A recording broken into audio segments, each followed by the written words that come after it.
ఉద్యోగ ఉపాధ్యాయులకు కావాల్సింది ఓపీఎస్ మాత్రమే, సిపిఎస్ రద్దు చేసి తీరాల్సిందని చెప్పి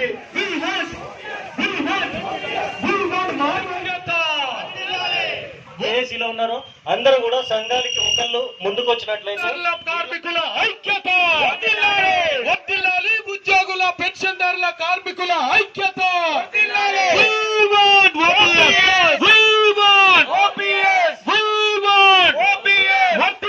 ఉపాధ్యాయ ఉద్యోగుల ఐక్యత. జేఏసీలో భాగస్వామ్యమైన పక్షాన్ని నాయకులు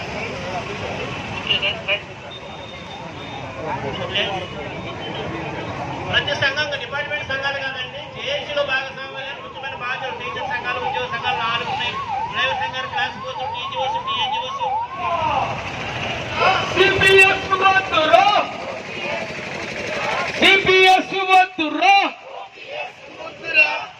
వర్ధిల్లాలి ఉపాధ్యాయ ఉద్యోగుల ఐక్యత, వర్ధిల్లాలి ఉపాధ్యాయ ఉద్యోగుల ఐక్యత, వర్ధిల్లాలి ఉద్యోగుల పెన్షన్దారుల కార్మికుల ఐక్యత, వర్ధిల్లాలి ఉద్యోగుల పెన్షన్దారుల కార్మికుల ఐక్యత. ఓపీఎస్ ఓపీఎస్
సంఘానికి ఒక్కడే బాధ్యత. దయచేసి సహకరించి బయటికి వెళ్ళాలి. మీరందరూ కూడా మీరు టీజీఓస్ కావచ్చు. గౌరవనీయులైన ఈ యొక్క సిపిఎస్ రద్దు కోసం ఉద్యమించే వేళ ఈ సభకు అధ్యక్షత వహిస్తున్న వెంకటపుల్లయ్య గారికి మరియు వివిధ సంఘాల తరఫున పాల్గొన్న ఈ జేఏసీలో పాల్గొన్న నాయకులకు, కార్యకర్తలకు, ఉద్యోగ ఉపాధ్యాయులందరికీ నమస్కారాలు తెలియజేస్తూ 2004లో మొదలైన మహమ్మారి ఇప్పుడే అంతా వివరంగా చెప్పారు. దీనికోసం అనేక దశలుగా పోరాటం జరుగుతున్న క్రమంలో సిపిఎస్ ని రద్దు చేస్తామని చెప్పి వచ్చిన ప్రభుత్వం ఈ ప్రభుత్వం. ఈ సిపిఎస్ రద్దు చేస్తామని వచ్చిన ప్రభుత్వం యొక్క ఈ సమయంలో మనందరం జాయింట్ యాక్షన్ కమిటీగా కథం తొక్కుతున్నాము. దీనికి అమీ తుమి తేల్చుకోవాల్సిందే. అప్పుడో ఇప్పుడో కాదు, ఇప్పుడే దీన్ని సిపిఎస్ రద్దు చేసే విధంగా ప్రభుత్వం అడుగులేయాలి. ఆ అడుగులు వేయడానికి కావలసిన సన్నాహక కార్యక్రమాలన్నీ ఈ జేఏసీ ఆధ్వర్యంలో జరుగుతూ ఉన్నాయి. తప్పనిసరిగా ఈ రోజు వర్షమైనా, గత 3 రోజుల నుంచి వర్షం పడుతున్నా ర్యాలీలు చూశారు.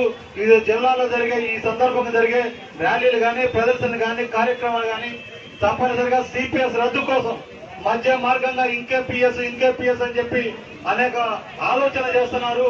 ఏ పిఎస్ వద్దు, సిపిఎస్ తో పాటు ఇంకే మధ్య మార్గాలు వద్దు, వాటన్నింటినీ రద్దు చేసి ఉద్యోగ ఉపాధ్యాయులకు కావాల్సింది ఓపీఎస్ మాత్రమే, సిపిఎస్ రద్దు చేసి తీరాల్సిందని చెప్పి పిఆర్క్యూ పక్షాన ఈ జాయింట్ యాక్షన్ కమిటీ ద్వారా డిమాండ్ చేస్తూ భవిష్యత్తులో ఏ కార్యక్రమాలున్నా అందరం ఇంకా పెద్ద ఎత్తున ఈ రోజు వచ్చిన ఈ సంఖ్య కన్నా కూడా పెద్ద ఎత్తున పాల్గొని ఏదైతే ఈ ప్రభుత్వం వాగ్దానం ఇచ్చిందో ఈ వాగ్దానం మనం నెరవేర్చకపోతే ఈ ప్రభుత్వానికి మళ్ళీ ఇబ్బందికరమైన పరిస్థితి వస్తుంది.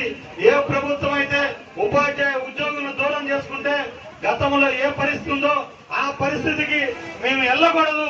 సిపిఎస్ ఇచ్చిన మాట ప్రకారం రద్దు చేయాల్సిందే, ఉపాధ్యాయ ఉద్యోగులకి మేలు చేయాల్సిందే, ఓపీఎస్ తీసుకురావాల్సిందని చెప్పి సంకేతాలు ఈ యొక్క సమావేశం ద్వారా వెళ్ళాలని, ఈ కార్యక్రమం ద్వారా ప్రభుత్వం గ్రహించాలని చెప్పి కోరుకుంటూ మంచి చక్కని అవకాశం ఇచ్చిన అందరికీ ధన్యవాదాలు తెలియజేస్తూ ముగిస్తున్నాం.